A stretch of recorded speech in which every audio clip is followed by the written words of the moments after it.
नमस्कार, मैं Uday Shankar, news bioscope में आप सबों का स्वागत है। रांची में रिम्स 2 को शुरू हुआ विवाद थमता नहीं दिखाई दे रहा है। नगरी में जो जमीन अधिग्रहण का प्रस्ताव है उसे लेकर आम लोग विरोध कर रहे हैं। उसे लेकर राष्ट्रीय अनुसूचित जाति आयोग की अध्यक्ष आशा लकड़ा भी वहां पहुंची। उन्होंने रैयतों से बातचीत की और उन्होंने भी आश्वासन दिया है कि इस मसले को वो आगे तक लड़ाई लड़ेंगी और ऐसा इतनी आसानी से रिम्स 2 के लिए नगरी की खेती योग्य जमीन अधिग्रहित करने नहीं दी जाएगी। क्या कुछ कहा है आशा लकड़ा ने, ये समझने के लिए हम बात करेंगे अपने संवाददाता सौरभ से। सौरभ, आशा लकड़ा वहां पहुंची थी, उन्होंने वहां का दौरा भी किया, क्या कुछ कहा उन्होंने?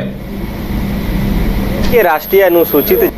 आयोग की जो सदस्य हैं डॉक्टर आशा लकड़ा, अब उनकी एंट्री हो चुकी है। रिम्स 2 को लेकर जो विवाद चल रहे हैं भूमि अधिग्रहण को लेकर, अब इसको लेकर कई प्रकार के विरोधाभास की स्थिति नगरी में देखने को मिले। आपको कुछ दिनों पहले याद होगा कि जब वहां धन रोपनी की बात की जा रही थी तो किसानों ने कह सकते हैं कि विरोध प्रदर्शन किए और सड़कों पर ही धान रोपना शुरू कर दिया। इसके बाद अब जब अनुसूचित आयोग की, इसमें अनुसूचित जनजाति आयोग की जब अब एंट्री हुई है तो यह माना जा रहा है कि इसको लेकर कुछ ना कुछ निष्कर्ष जरूर निकलेंगे। बता दें कि आज डॉक्टर आशा लकड़ा ग्रामीणों से मुलाकात की है। इसके साथ ही उन्होंने उस जमीन जो क्षेत्र है वहां का भी भ्रमण किया है और वहां की क्या स्थिति है, वर्तमान स्थिति को समझने की कोशिश की है। ग्रामीणों से बात की है कि आखिर उनकी ओर से क्या कुछ कहे जा रहे हैं, उनका पक्ष क्या है। बाकायदा एक रिपोर्ट बनाई गई है और आशा लकड़ा ने आश्वासन दिया है ग्रामीणों को कि आपके हित में कुछ जरूर उचित निर्णय लिए जाएंगे। लेकिन सवाल यह है कि आखिर जब रिम्स 2 को लेकर सरकार पूरे तरीके से तत्पर है कि रिम्स 2 उसी जमीन पर बनेगी, विकास के कार्य कहीं ना कहीं कह सकते हैं कि इस प्रकार से जो विवाद हो रहे हैं इसके कारण नहीं रुकेंगे, क्योंकि रिम्स 2 बनने से रिम्स का जो लोड है वो रिम्स 2 के ऊपर शिफ्ट होने जाएगा। तो ऐसे में राज्य की जनता को कहीं ना कहीं लाभ मिलेगा स्वास्थ्य सुविधाओं में। लेकिन जब अब अनुसूचित जनजाति आयोग की जब एंट्री हुई है तो ऐसे में क्या कुछ निकल के सामने आता है ये काफी अहम माना जा रहा है। वहां के भ्रमण के बाद आशा लकड़ा आज राज्यपाल संतोष कुमार गंगवार से भी उन्होंने मुलाकात की और राज्यपाल को भी पूरे मसले को लेकर उन्हें अवगत करवाया गया है कि आखिर जो जमीन विवाद झारखंड में और खासकर राजधानी रांची में काफी देखने को मिल रहे हैं और उन जमीनों में जो आदिवासी समाज के जो लोग हैं वो खासकर कहीं ना कहीं अपने आप को ठगा हुआ महसूस कर रहे हैं। आशा लकड़ा ने साफ तौर पे कहा है कि राजधानी रांची के कई इलाकों में इस प्रकार की, चाहे आप चामा इलाके की बात कर ले, चामा मौजा की, या तो फिर नगरी की बात कर ले, या तो फिर कुछ दिनों पहले जो सिरमटोली फ्लाईओवर की जो हुई थी, तो ऐसे में राजधानी रांची के बस्तियों में रहने वाले जो आदिवासी समाज के लोग हैं वो कहीं ना कहीं अपने आप को ठगा महसूस कर रहे हैं। यही दूसरी और यदि नगरी जमीन विवाद की बात की जाए तो उन्होंने साफ तौर पर कहा है कि वहां के जो रैयत है, वहां के जो ग्रामीण है, उन्होंने हमें बताया है कि उनके आय का मुख्य स्रोत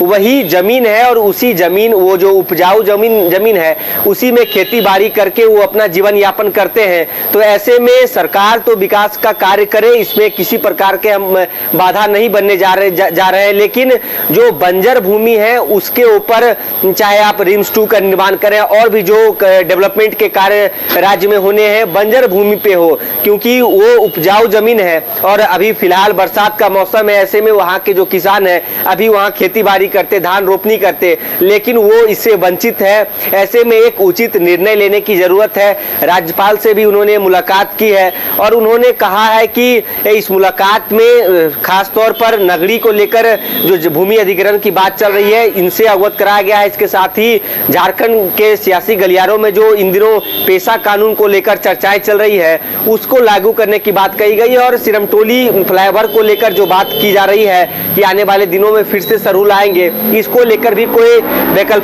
वैकल्पिक मार्ग निकाला जाए ताकि जो आदिवासी की अस्मिता है, धार्मिक संस्कृति जो सभ्यता है उसे बचाई जा सके। हमने आशा लकड़ा से भी बातचीत की है, हमने उनसे एक सवाल लिया कि क्या सिरमटोली फ्लाईओवर में जिस प्रकार से आदिवासियों की सिर्फ बात की गई दोनों तरफ से और वो फ्लाईओवर बन के तैयार हो चुका है, तो क्या है कुछ दिनों के बाद रिम्स 2 का भी इसी प्रकार से निर्माण हो जाएगा और फिर से आदिवासी अपने आप को ठगा महसूस करेंगे। तो उन्होंने कहा है कि इस बार हमारी एंट्री हुई है और जब कोई मसला सामने आता है वो तो लंबा खींचा जाता है, और ऐसे में इसको लेकर हम कहीं ना कहीं पहल कर रहे हैं और एक उचित निर्णय लिया जाएगा ताकि उस जमीन को बचाया जा सके और रिम्स 2 का भी निर्माण हो सके। जी बिल्कुल सौरभ, अब देखिए आशा लकड़ा की भी एंट्री हो गई और वो जैसा कि कह रही हैं तो स्थानीय लोगों का भी थोड़ा हौसला बढ़ा होगा कि जिस तरह से एक दिन पहले उन्होंने जगलाल पाहन के साथ बैठक भी की थी, आदिवासी संगठनों ने भी ये रणनीति बनाई थी। अब आशा लकड़ा को भी लगता होगा कि सिरोमटोली विवाद में भी उनकी एंट्री हुई थी लेकिन वहां कुछ नहीं हो पाया, तो यहाँ पे वो चाहेंगी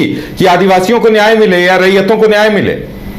जी बिल्कुल, देखिए सिरमटोली फ्लाईओवर की बात की जाए तो फ्लाईओवर का निर्माण होने के बाद कह सकते हैं कि मामला तो अनुसूचित आयोग में बहुत पहले गया, लेकिन कह सकते हैं कि जिस प्रकार से कार्य किए गए, कई अधिकारियों को दिल्ली बुलाए गए लेकिन अधिकारियों ने व्यस्तता का हवाला देते हुए दिल्ली नहीं गए, और राजधानी रांची में भी बैठक बुलाई गई और बैठक में भी कई अधिकारी वहां मौजूद नहीं रहे। लेकिन अब नगरी में जिस प्रकार से अनुसूचित जनजाति आयोग पूरी तरीके से सक्रिय दिख रहा है, ऐसे में यह कहना गलत नहीं होगा कि नगरी में जो रिम्स 2 बनने का जो कह सकते हैं कि मसला चल रहा है, इसको लेकर कहीं ना कहीं अब आयोग पूरे तरीके से सक्रिय दिख रहा है, और ऐसे में जो ग्रामीण है, आपने भी ठीक कहा, उनमें भी हौसला अफजाई हुआ है और उन्हें भी लग रहा है उनकी जो जमीन है वो कहीं ना कहीं बचाई जा सकती है और रिम्स 2 को दूसरी जगह शिफ्ट भी किया जा सकता है। लेकिन देखना अब यह दिलचस्प होगा कि क्या रिम्स 2 का जो भूमि अधिग्रहण के जो बात चल रहे हैं उसी जमीन पर रिम्स 2 का निर्माण होता है, या तो फिर वहां से कहीं दूसरी और बंजर जमीन में जिस प्रकार से डॉक्टर आशा लकड़ा बता रही है